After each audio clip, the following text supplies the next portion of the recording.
самом деле достаточно объемная, но это работы всего 1 года. Центр компетенций по вопросам городской среды был создан 1 февраля 2019 года. И за 8 месяцев работы мы разработали достаточно большое количество проектов благоустройства малых городов, сельских поселений. Мы провели 3 крупных конкурса. Это здесь представлены на выставке итоги конкурса по парку будущих поколений, по конкурсу развития туристской инфраструктуры села Эмикон. И сегодня мы видим результаты конкурса по площади Ленина. Кроме того, главный архитектор города Якутска Семен Афанасьевич Сергеев в этом году провел тоже 2 крупных конкурса. Это конкурс на обустройство набережной Романа Дмитриева, победителем которой является наш специалист, который работает сейчас в Центре компетенции, Анку Гасич. И очень интересный конкурс, крупный конкурс, который прошел в городе Якутске, это конкурс на развитие, на концепцию развития старого города 2, так называемого, в Залаге. Победителем этого конкурса стало бюро Рождественко, который, кстати, тоже принял участие благодаря нашим организаторам конкурса, агентству стратегического развития «Центр» и руководителю этого агентства Сергею Георгиевскому, которые проанонсировали этот конкурс на открытии выставки «Арк Москва» в городе Якутске. Благодаря этому мы получили такой больший состав. Кроме того, вот совсем недавно прошел конкурс тоже под руководством окружной администрации. Евгений Николаевич, пройдите сюда. Замглавы по развитию территории Григорьев Евгений Николаевич, я думаю, сейчас присоединится чуть-чуть. И Сардана Владимировна инициировала конкурс по благоустройству Парка Победы. Вы тоже можете увидеть сегодня результаты этого конкурса. И вот обратите внимание, всего лишь за год мы сделали мощный, достаточно большой объем работы, который сегодня ведут архитекторы республики, молодые архитекторы, студенты наших профильных вузов. Это и кафедра архитектуры Северо-Восточного федерального университета, и кафедра дизайна Арктического института искусств и культуры. И в этом году, кроме того, на базе Якутской государственной сельхозакадемии открыта кафедра ландшафтного дизайна. То есть мы сейчас по всем фронтам готовим молодых специалистов для того, чтобы уметь, как сказать, реализовать те крупные амбиции. Национальный проект «Жилье и городская среда», который стартовал сегодня по всей России, требует новых компетенций, новых специалистов, нового взгляда, прогрессивного взгляда. И сегодня мы показываем результаты нашей работы и уверяем вас, что это только начало развития, большого развития сферы архитектуры, градостроительства и дизайна в Республике Саха-Якутия. Ну и наши молодые коллеги с Центра компетенций сегодня представляют выставку в новом формате. Симбиоз современной архитектуры, электронной музыки и анимации, когда вы можете увидеть все проекты сегодня анимированными под очень интересную авторскую музыку. Это то, что мы хотели бы как новое направление для того, чтобы люди могли приходить на архитектурные выставки, чтобы это не были закрытые мероприятия, чтобы люди могли увидеть плоды нашего труда, впечатлиться и начать мечтать о том, чтобы наши города и села развивались вот именно в таком направлении. Ну и, наверное, мы начнем электронный проект «Уран» и ансамбль «Кыл Саха». Позвольте предоставить им слово. Встречаем.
Спасибо большое, коллеги. Я надеюсь, все зарядились таким оптимизмом. У всех прошла осенняя хандра, и мы идем в новый сезон с новыми идеями, с новыми проектами. И будем дальше развивать нашу республику, нашу столицу. Ну а теперь, собственно говоря, позвольте предоставить слово победителям нашего конкурса, консорциуму Туймада во главе с ТПО «Резерв». Это известная российская компания, которая имеет огромное количество прекрасных реализованных проектов в Москве и, наверное, не только в Москве. Коснусь только двух проектов, которые, возможно, якутянам более-менее известны. Это здание филармонии в парке Зарядье, который был построен всего лишь 2 года назад, да, в Москве. И сегодня это одно из лучших общественных пространств в мире. И Владимир Ионович Плоткин, главный архитектор ТПО «Резерв», руководитель именно проектной команды по разработке этого проекта. И последний очень интересный проект, который сейчас они разрабатывают совместно с голландским архитектором Рэмом Колхасом, это здание новой Третьяковки. Наверное, многие жители республики, приезжая в Москву, сразу бегут на Крымскую набережную отдыхать, проводить время. И мы знаем, что там проходят прекрасные выставки. Несколько раз там проходила площадка архитектурного фестиваля «Арх-Москва». И вот это здание Центрального дома художников сейчас тоже проектируют наши коллеги. Поэтому слово вам, Владимир Ионович. Андрей Анатольевич, забыла фамилию, генеральный директор ТПО «Резерв». Ну и наши коллеги с компании «Якут-проект», компания «ЛСТК-проект». Это консорциум, большой коллектив, который стал сегодня победителем нашего конкурса. И я призываю всех вступить в дискуссию, задавать вопросы активно. Коллеги представят свой проект, вы сможете дать свои предложения, потому что победитель конкурса по условиям нашего технического задания будет разрабатывать проектно-сметную документацию, по которой мы уже со следующего года начнем реализовывать этот проект. Пожалуйста, слово вам, Владимир Иванович.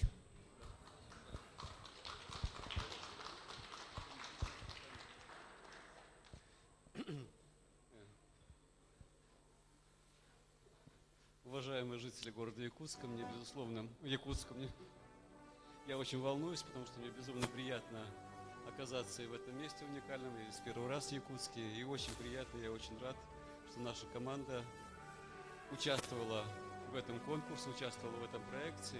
И вдвойне рад, что мы оказались победителями этого проекта, и нам предоставится возможность реализовать этот проект. Я надеюсь, что это будет хорошее место и хороший подарок и для жителей Якутска, и для всей Якутии. Сейчас к нам подойдут наши коллеги, я надеюсь, из Якутска, потому что мы все это делаем достаточно дружной командой Туймада. И это наш презентационный ролик. Ну, здесь надо слушать, смотреть.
С его культурой, с его природой – это уникальное место на нашей планете.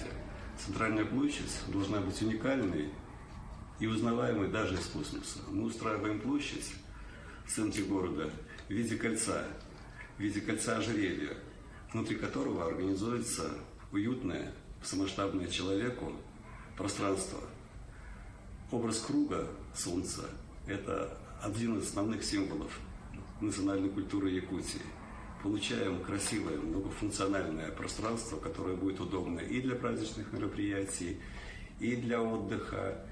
И вообще, я думаю, что это будет очень и очень здорово, если город Якутск получит именно такую центральную площадь.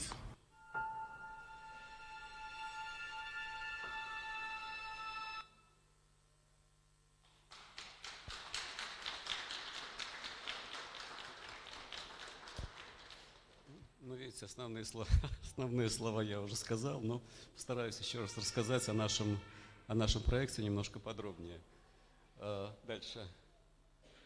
Ну, как я уже сказал в презентации, одна из основных идей – это именно подчеркивание значимости Якутска как центра арктической культуры, духовности, потому что это действительно оказывает сильное влияние и на наш мир, и очень хотелось бы, чтобы именно вот этот сигнал, именно этот посыл был услышан, увиден везде. Поэтому именно в первую очередь идентичность, идентификация этого места была для нас самым, наверное, главным, ну что ли, художественным или изначальным посылом. Следующая картинка. Дальше. Ну, мы провели безусловный анализ города. Это наша профессиональная обязанность. Изучили историю создания площади Ленина. Дальше. Проанализировали городскую среду, изучили местоположение основных элементов торговли в городе, объектов культуры в городе. И площадь Ленина, безусловно, находится на пересечении именно вот этих вот главных культурных, общественных, пешеходных осей. Следующая картинка. Здесь как раз вот на левой картинке показано именно пересечение, то, что площадь Ленина находится как раз на пересечении основного пешеходного и транспортного каркаса города.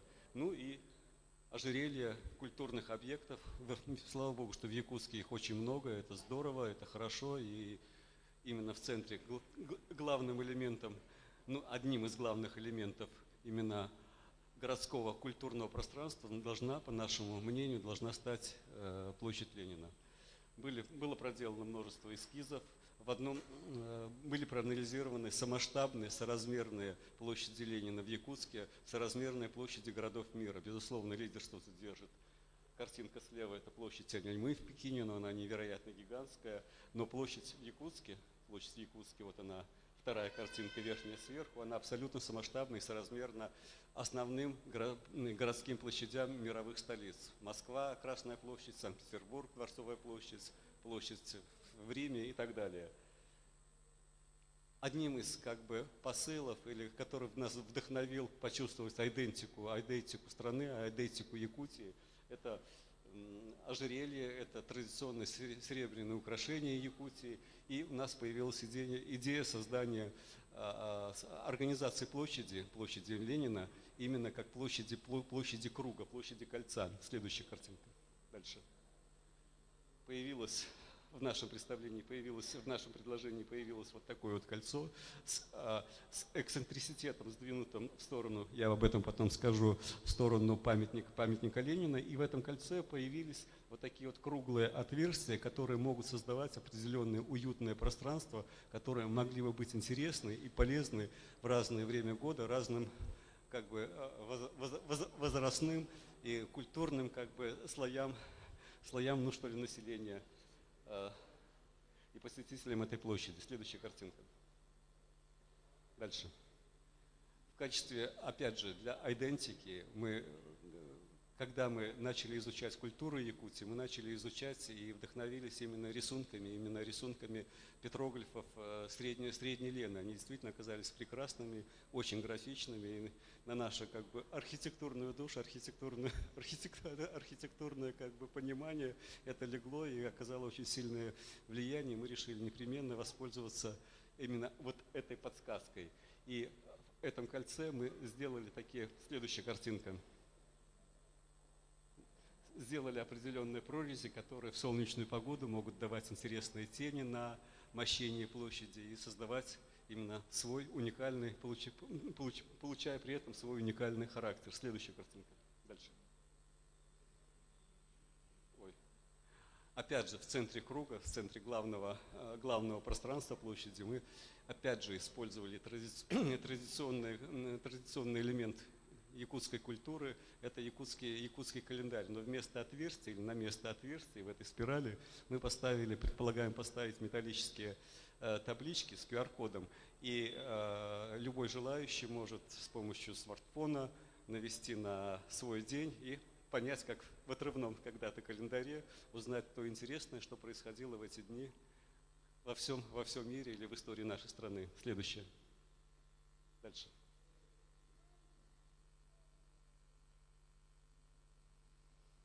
Ну вот.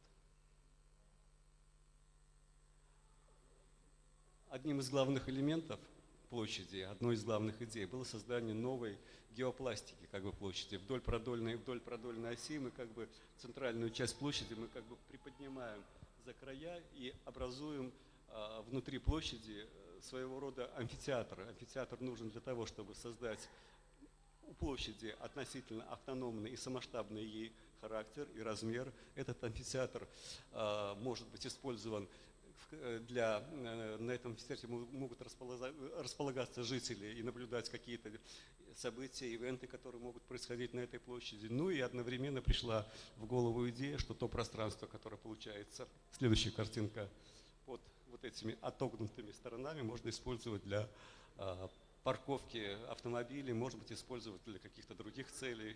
Мне уже подсказывали, возможно, для торговли и так далее. Дальше.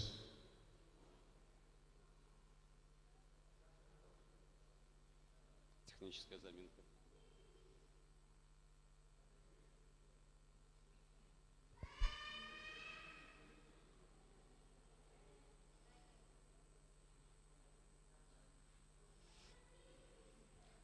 Ну, не знаю, может быть, возникнут вопросы, пока техника решает свои проблемы.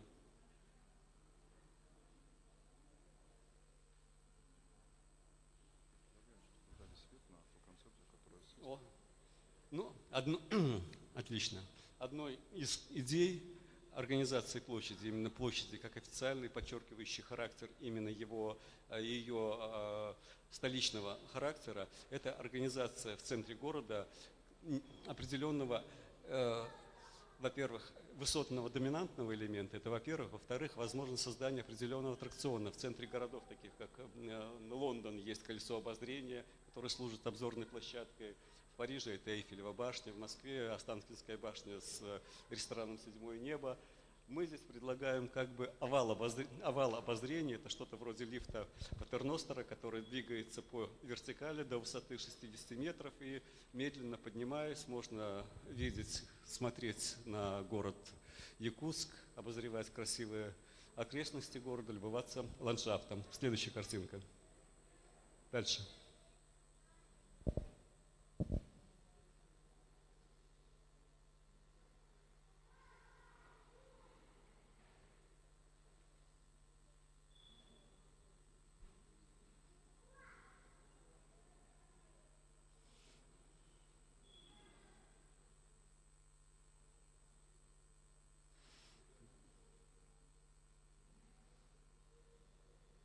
Как раз здесь примеры, как в исторических городах работают именно высотные доминантные элементы, которые подчеркивают значимость и столичность города. Вот на этой картинке, видя сверху, виден характер площади, виден дом на дальнем плане, дом детского творчества, на переднем плане дом правительства номер 1, памятник Ленина. И именно центральная ось, она ориентирована именно на памятник Ленина, организовывается внутри круглая площадь, и элементы амфитеатра, они сходятся к центру площади. Следующая картинка, дальше. Это вид поближе, то есть видны стилизованные петроглифы на кольце площади, и видно как раз благоустройство самой площади. Причем благоустройство самой площади мы предполагаем использовать, в основном должен доминировать материал пластичный асфальт с элементами озеленения, с элементами газонов. Следующая картинка. Это план первого уровня площади. На этой картинке можно видеть на флангах именно места под амфитеатром, места парковок. Дальше. Это второй уровень. Дальше. Расположение элементов. То есть в каждом из элементов, в центре мы, как видите, мы в площади мы тоже используем элементы традиционной якутской графики. И в каждом из этих окружностей мы тоже дополняем эти окружности рисунком на мощении, которые тоже повторяют элементы якутских оберегов. В районе памятника Ленина мы сохраняем памятник Ленина как памятник истории, как память места, как память, не память, а в общем-то знак названия и улицы проспекта Ленина, и площади проспекта Ленина.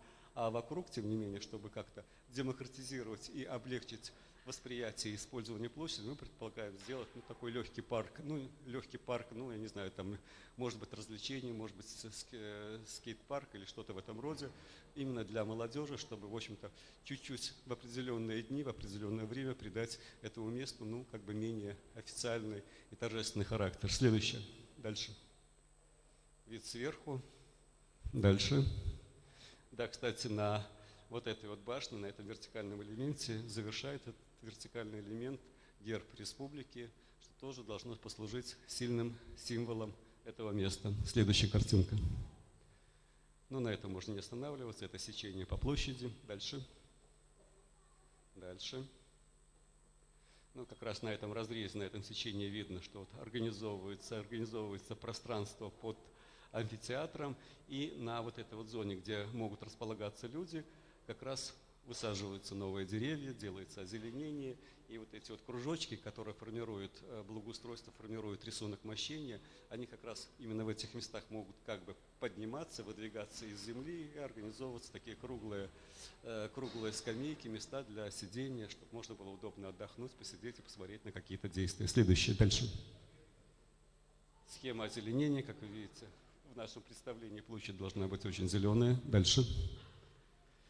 И как раз то, о чем я говорил, использование именно вот этих вот элементов, именно вот этих вот круглых отверстий в кольце.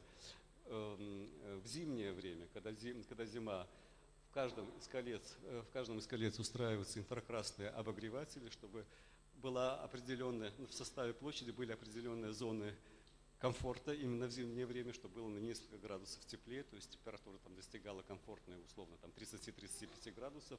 И наоборот, летом в каждом из этих кольцов можно устраивать что-то вроде сухих, так называемых сухих фонтанов.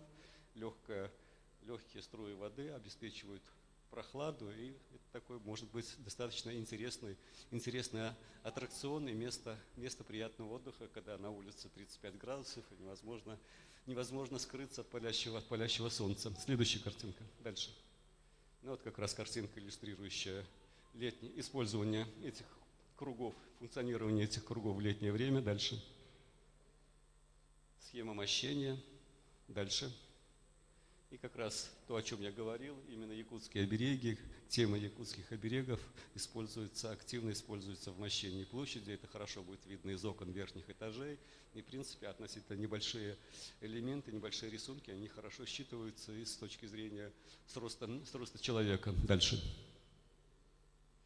Схема освещения. Площадь, безусловно, должна работать и в ночное время. И на первой картинке я показывал, как площадь посылает сигнал в космос, сигнал в небо, но это действительно могут быть сильные прожектора, которые могут давать какой-то интересный эффект именно на ночном небе.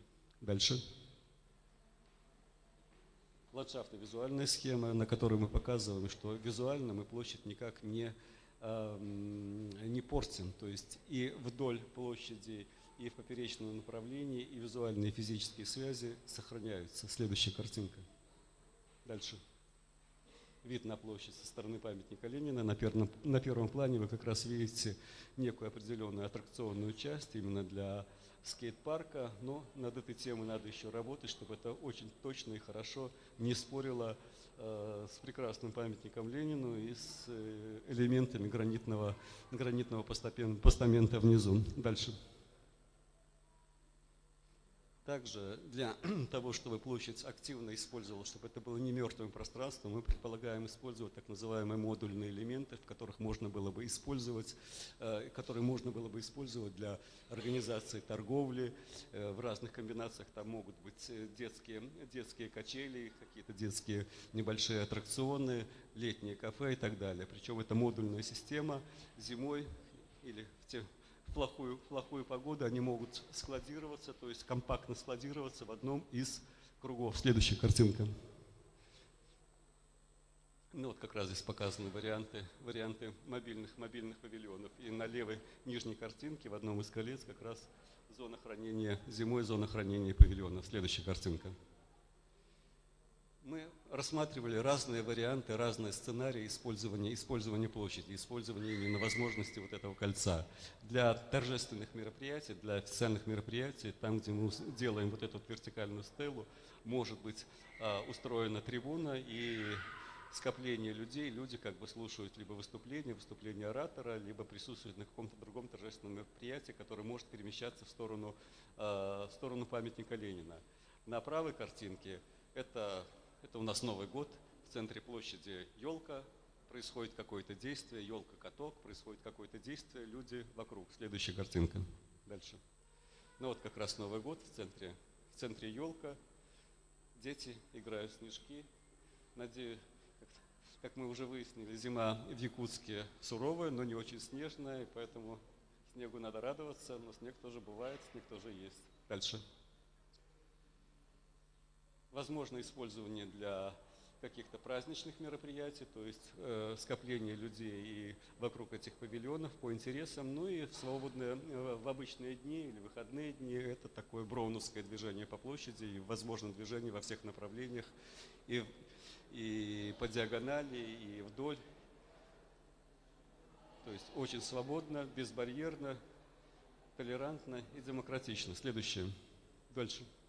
Ну, вот как раз использование площади, картинка площади в летнее время. Как вы видите, может, на этой картинке нижняя часть круга, нижняя часть вот этого кольца мы предполагаем выполнить из металлических панелей, таких с бронзово-золотистым оттенком, которые создадут и приятную праздничную атмосферу. Возможно, это будут где-то и серебристые оттенки, возможно, это будут какие-то чеканные элементы. И дальше. Следующая картинка. Дальше. На этом можно не останавливаться. Это наши уже конструктивные расчеты, где мы дальше, где мы точно постарались рассчитать, что эта конструкция возможна, что это может хорошо работать и все это может быть установлено. Но, как я уже сказал, в принципе, это и аттракционный элемент, и элемент как бы символа города. Но можно реализовывать проект площади в несколько этапов. В первом этапе можно обойтись и без кольца. Кольцо может быть рассмотрено именно как аттракционный, привлекательный элемент города. Дальше.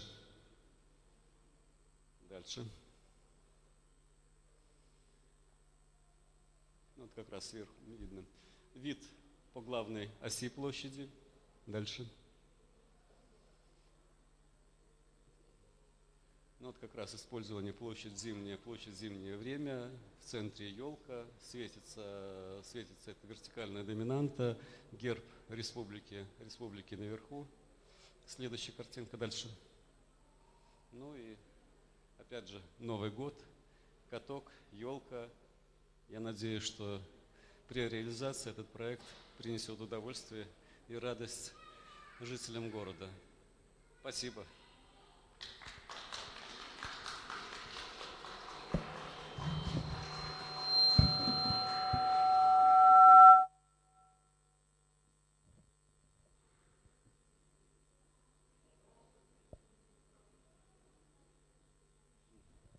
Уважаемые гости, если у кого-то есть вопросы к разработчикам проекта, Владимир Владимирович, как автор данного проекта, поможет вам получить на них более развернутые ответы.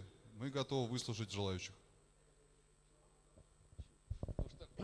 Выиграв конкурс, нам очень важно, мы, конечно, прекрасно понимаем, что это только первая концептуальная заявка, это первая идея. Мы хотели бы, чтобы она была реализована, но тем не менее мы готовы и очень хотим выслушать мнение мнение горожан, мнение жителей, потому что для нас это очень и очень важно. Да, мы работали в консорциуме с нашими якутскими коллегами, мы очень сильно подружились, мы выслушали, когда мы работали с этим проектом, они поделились с нами бесценным опытом и знанием именно вот этого места, именно этой культуры, особенностей города.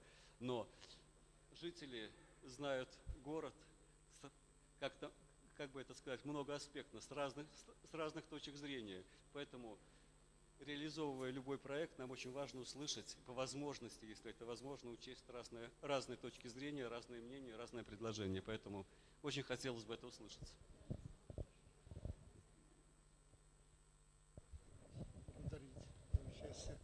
Губарев Виктор Николаевич, зампредседателя Госсобрания Алтумен Республики. Но прежде чем перейти к обсуждению, высказать несколько своих мыслей, мне бы хотелось алгоритм реализации этого проекта. Наверное, кто-то из нас с администрации может здесь уточнить некоторые вещи. Алгоритм этого проекта. Вы сейчас победитель конкурса, да? Мы другие проекты не обсуждаем, да? Они не будут обсуждаться. Кто может это, от администрации может кто-нибудь сказать? Чтобы мы могли понять масштаб своего обсуждения, да, рамки своего обсуждения. Кто? Вот алгоритм этого реализации проекта. Мы обсуждаем, да. Все, больше других обсуждений не будет, кроме этого проекта. Да, сегодня мы обсуждаем только. Я не имею в виду сегодня, вообще. А вообще, конечно, будут обсуждения всех еще, проектов. Да? То есть это всех проектов будет обсуждение. Подождите, мы сегодня финалиста выбрали, и мы по нему будем...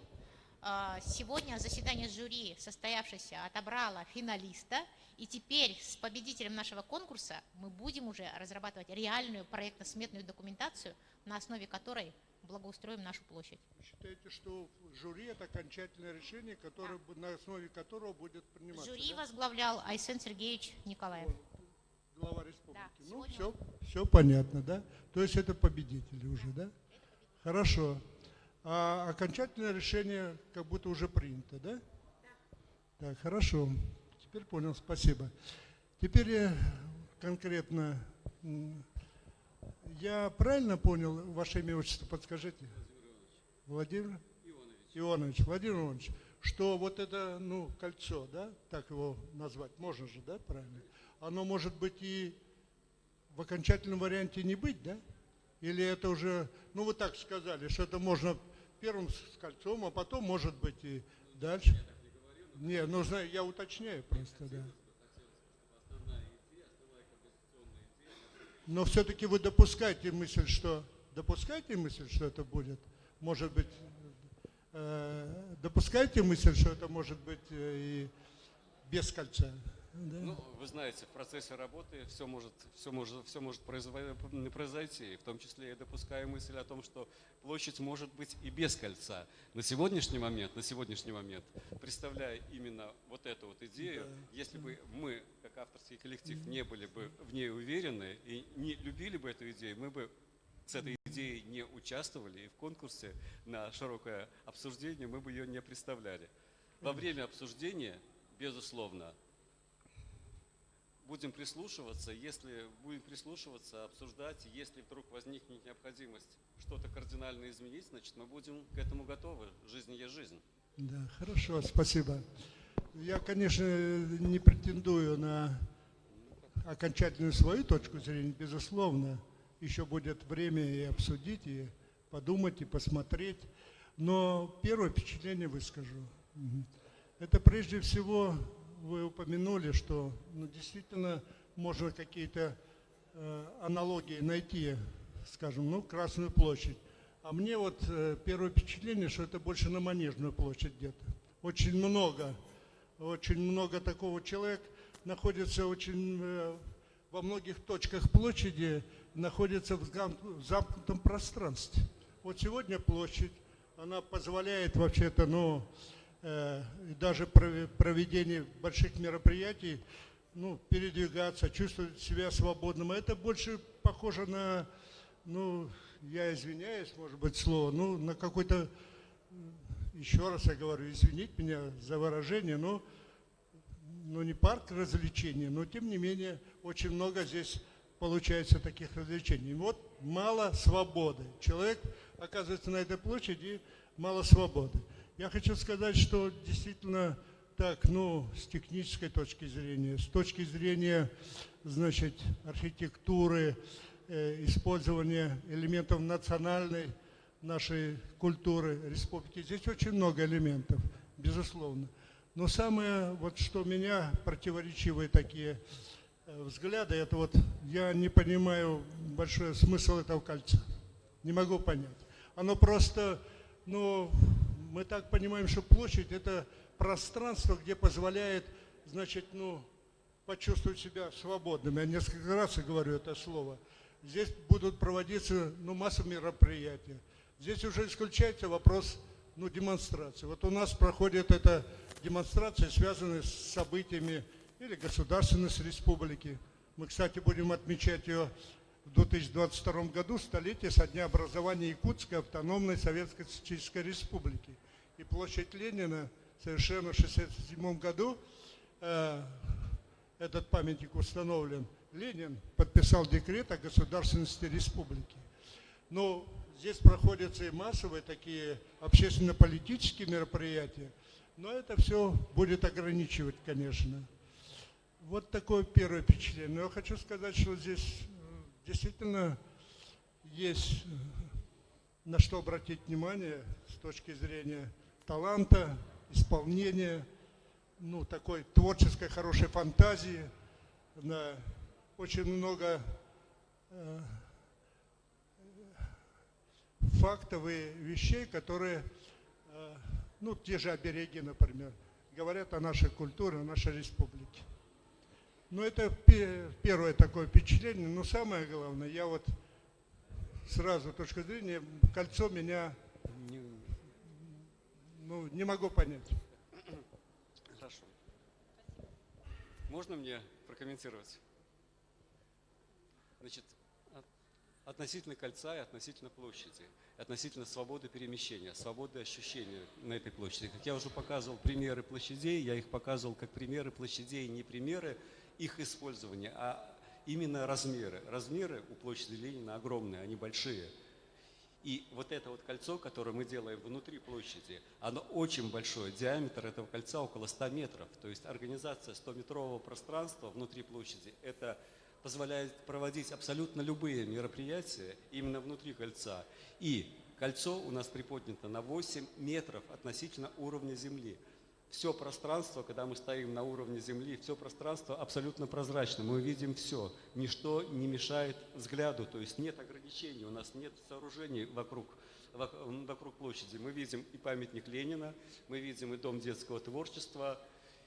По флангам, для того, чтобы удобнее было проводить как раз именно те мероприятия, о которых вы абсолютно справедливо говорите, мы как раз создаем удобные площадки, чтобы можно было посидеть, можно было посмотреть и принять участие. Что касается проведения торжественных праздничных мероприятий, в том числе и парадов, памятник Ленина как главный элемент площади, он находится на оси, вся композиция, наша композиция подчинена именно вот этому памятнику площади как главному элементу площади. Даже эксцентриситет внутреннего кольца, он как раз смещен и смотрит как раз на Ленина. И широкий Ленинский проспект Ленина, прекрасное место для проведения парадов. И, в общем-то, ну, я думаю, что здесь масштаб парада не больше, чем на Красной площади в Москве. И ширины этой улицы вполне хватит для проведения подобного рода мероприятий. А люди, которые могут наблюдать, кроме трибуны, которая будет возле Ленина, которые могут наблюдать за этим парадом, они как раз могут размещаться на этой площади и смотреть, как проходят эти торжественные мероприятия. Ну, так что с этой точки зрения можно поспорить. Хотя она очень важна, и спасибо за комментарий. Что? У вертикального сооружения, значит, лифт, ну, как, прежде всего, как я уже сказал, это аттракцион. Аттракцион, он может быть, может не быть, он может быть построен во вторую очередь. Это элемент, ну, как колесо обозрения. Высота, максимальная высота подъема кабинки, ну, будем считать, что это кабинка, да, 60 метров. Ну и плюс еще элемент навершия этой стелы с гербом республики. То есть это 60 метров высота подъема. 60 метров это вполне достаточно для того, чтобы увидеть весь город, увидеть окрестности, увидеть леса, поля, Лену, возможно, да. Добрый вечер. Когда я шла сюда, я думала, будет обсуждение проектов. Но оказалось, уже все, выбрали. Но я не поняла, вот, эта стелла, там внутри что есть? Подниматься можно, что ли, или как? Внутри стелы, но это как колесо обозрения, вы заходите, и вы постепенно поднимаетесь. Микрофон можно? Я говорю, в эту стелу вы входите, это как колесо обозрения, это кабинка. Кольцо обозрения, да? Да, как кольцо обозрения. Вы медленно поднимаетесь наверх, достигаете верхней точки в 60 метров над уровнем площади. Как Эйфелева башня. Как Эйфелева башня, но пониже немножко Эйфелева башня, все-таки 300 метров. Да. Колесо обозрения, например, в Лондоне, оно, по-моему, диаметр у него, по-моему, 120 метров или что-то около этого. А вокруг него фонтан уже не будет, да? Фонтан вообще не будет на площади? Нет. Как раз я когда рассказывал про площадь, я как раз рассказывал. Вас очень плохо было слышно. Что как раз именно в кольце, именно в кольцах, в круглых отверстиях в кольце, в летнее время предполагаются фонтаны, ну, так называемые сухие фонтаны. То есть вода уходит. Из этих дырок?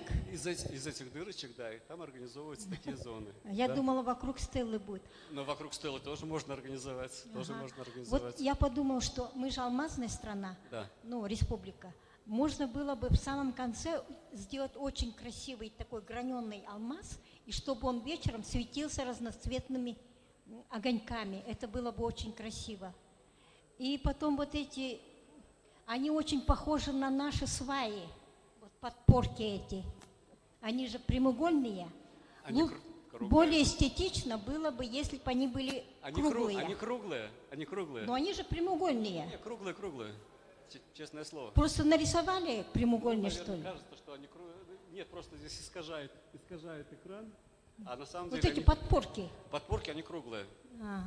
Они круглые. Где там, вы говорите, что можно смотреть парад, но я не вижу нигде скамейки, там где-нибудь сидеть. Вот эти, что ли? Нет, это не наш проект. Это не наш проект. А где там сидеть-то? Это не наш проект. Сидеть вот как раз на вот этих вот, возвышениях амфитеатре, и там как раз сделаны места, места именно сделаны на амфитеатре, выполнены места для сидения, для скамеек, да. Ну уж я не совсем поняла, к сожалению. Спасибо. Общий вид, если покажете, то я как бы покажу эти места, где можно сидеть. Нет. До того. Ну или следующая картинка. Дальше. Это как раз фонтаны. Дальше картинка. Следующая.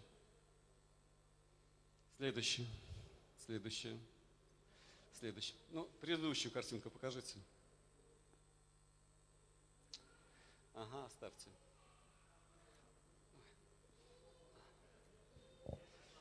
Вот как раз именно на вот этих вот поверхностях выполнены скамейки, и здесь, вот в этих вот зонах с двух сторон могут сидеть люди и наблюдать, как вот по этой широкой улице проходят парады.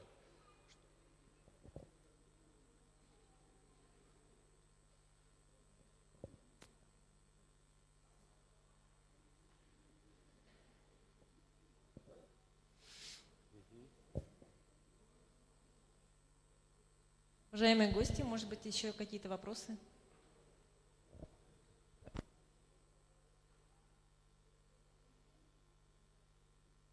Здравствуйте. Ой, что-то громко. Во-первых, я хочу сказать, что мы сегодня увидели, по моему личному мнению, достойного победителя этого конкурса. Я хочу сказать спасибо, что у нас проводятся такие конкурсы, благодаря которым мы сейчас видим то, что буквально через пару лет появится в нашем городе. И я считаю, что победители достойны ваших отдельных аплодисментов. Я хотел сказать о следующем.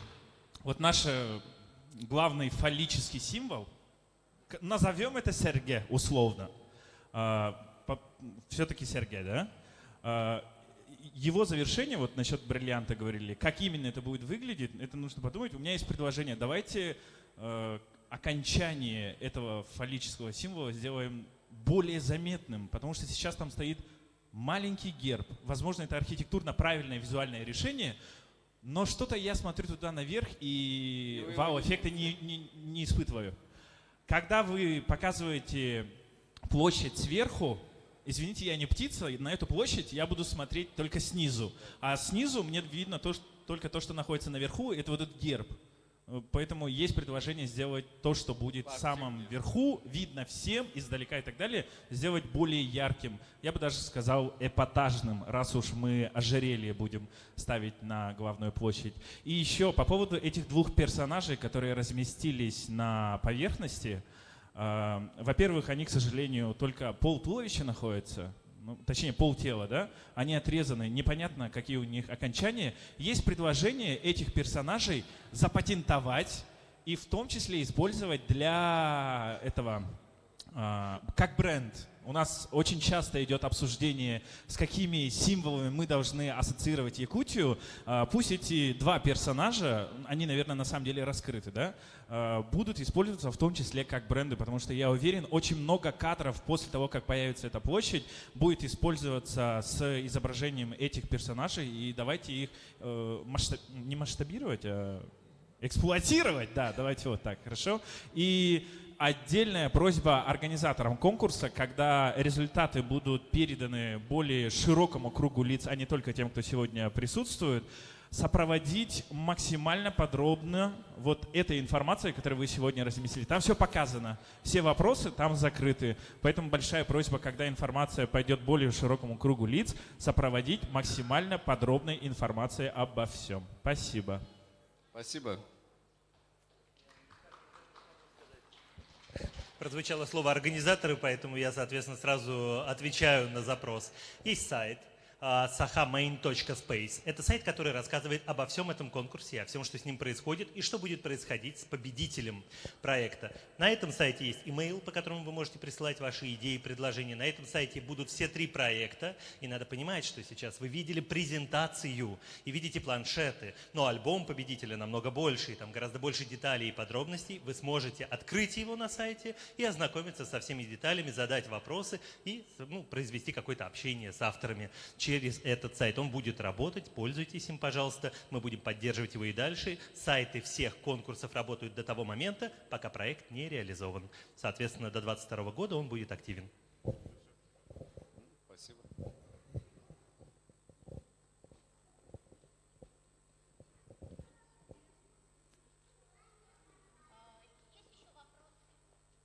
Кто-то хочет задать вопросы? Вот, пожалуйста, Сергей Егорович. Здравствуйте. Я хотел бы задать вопрос по экономике. Стоимость проекта самого, сметная стоимость, и вот те строительные конструкции, которые проекты вы использовали, они должны, если вы победили с этим проектом, то значит стоимость входит. Вы должны этот проект все реализовать, чтобы уложиться в эту стоимость. Если вы ожерелье уберете, то половину стоимости уберете. Так же получается. Поэтому давайте вот меня маленько осветите экономическую часть этого проекта. Спасибо. Ну, безусловно, когда мы сделали это предложение, мы сделали очень быстрый сметный расчет, посчитали стоимость конструкции, стоимость благоустройства, стоимость покрытия, стоимость озеленения, пересадки деревьев и так далее. В том числе посчитали даже осветительные приборы, создание этих фонтанов и инфракрасных обогревателей. И у нас получилось без стеллы, без вот этого лифта, у нас получилась стоимость порядка 250 миллионов рублей. То есть это порядка, если переводить в доллары, это 4 миллиона долларов, но это примерно стоимость средняя, не знаю, дома в 4000 метров квадратных. То есть, в принципе, это посильный вклад посильное участие города в таком суперважном деле. Мы считаем, что это немного для столичного города, столицы Якутии. Вот. Что касается стоимости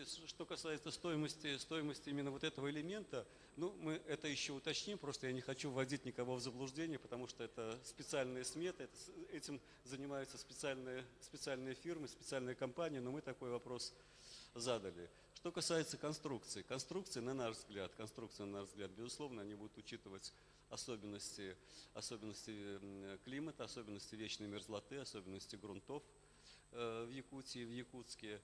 Это, безусловно, будет свайное основание.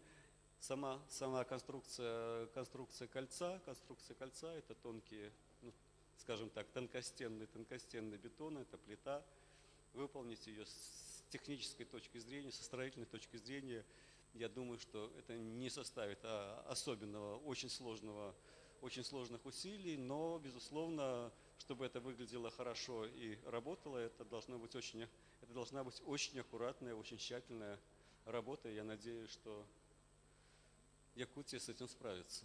Я уверен, что она с этим справится. И, судя по тому, что я видел здесь, прекрасные сооружения, прекрасные дома, и мы предполагаем активно работать с нашими коллегами из Якутска, с которыми мы делали этот конкурс, со специалистами, архитекторами из Якут-проекта, которые, безусловно, основная нагрузка по ведению, техническому сопровождению, ведению авторского надзора и соблюдению именно тех качественных показателей и норм, безусловно, ляжет на них.